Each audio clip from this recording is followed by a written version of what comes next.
Welcome to the Ownership Review, where we do a bunch of maintenance to see what this car is like to live with on a daily basis. Here are the high points of the 2006 Nissan Sentra. You only have to reach behind the housing for access to the headlight. This is easier access than you'll find on other models. Accessing the taillight is easy, as you only have to peel back a lining in the trunk for access. While this may require some tools, it is relatively easy to do, allowing for a quick bulb change.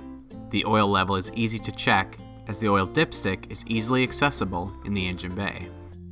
Not everything is perfect. Here are the pain points. You will have to completely remove the glove box in order to access the cabin air filter. This will require many tools and steps in order to complete.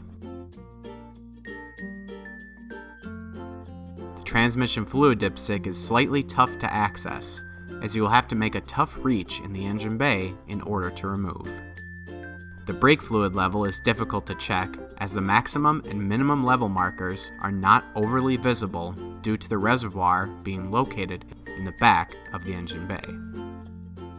Overall, the 2006 Nissan Sentra is a very easy car to maintain and a good choice for the average car owner.